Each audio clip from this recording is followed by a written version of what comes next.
messieurs, bonjour et bienvenue à cette deuxième journée du Salon international des mines et carrières qui en est à sa deuxième édition. Avec nous ce matin, un invité de marque qui est monsieur Kwilga Emmanuel Yameyogo, directeur des mines au Burkina Faso. Bienvenue monsieur. Merci, bonjour. Alors vous participez pour la première fois au Salon international des mines et carrières. Qu'attendez-vous de cette visite ou de cette participation ? En effet, c'est la première participation de notre pays à ce salon de grande taille. Nous sommes heureux d'être invités. On remercie les organisateurs qui nous ont invités. C'est une occasion pour nous de montrer le secteur minier du Burkina, présenter les opportunités d'investissement à tous ceux qui s'intéressent au secteur. Vous êtes arrivé à la tête d'une délégation pour participer et pour faire des partenariats, comme vous venez de le dire, et pour parler de l'expérience du Burkina Faso dans le secteur. Si nous, ici présents, on voudrait avoir quelques informations concernant votre secteur et votre activité au Burkina Faso, qu'est-ce que vous pouvez nous dire ?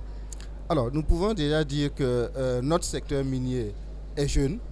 Et actuellement qui prend son envol, qui est en pleine expansion.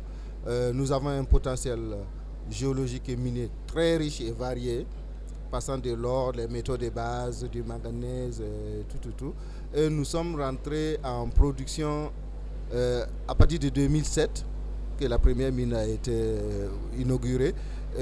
Au bout de 6 ans d'existence déjà, nous sommes passés déjà 3e producteur d'or au niveau de l'Afrique de l'Ouest. Derrière le Ghana et le Mali. Voilà.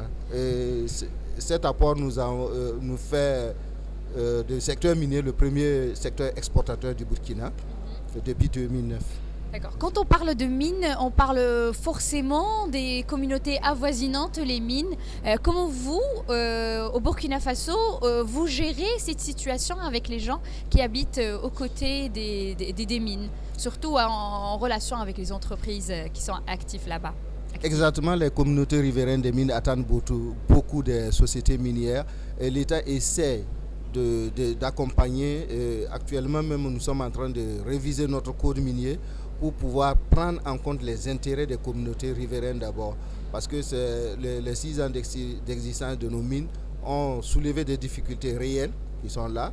Les communautés attendent beaucoup des investissements sociaux dans les secteurs sociaux, dans le secteur de l'éducation. D'accord. Écoutez, sécurité aussi, c'est un point primordial quand on parle de mines. Forcément, on parle de sécurité et de gens qui travaillent dans les mines. Ils sont généralement, ils disent qu'ils sont un petit peu lésés de ce côté. Au Burkina Faso, est-ce le cas ? Au Burkina Faso, il faut dire qu'il faut distinguer 2 types d'exploitation. Les mines industrielles conventionnelles, nous n'avons pas trop de problèmes dans la santé et sécurité au travail puisqu'il y a des départements qui gèrent ça, qui suivent la réglementation. Mais nous avons l'exploitation artisanale que nous appelons l'orpaillage. C'est là qu'on a des problèmes de santé et de sécurité au travail que l'État essaie de réorganiser pour donner un autre soutien, pour sensibiliser ces artisans miniers-là. Monsieur Kwilga Emmanuel Yameyogo, directeur des mines au Burkina Faso, merci de votre présence. Merci.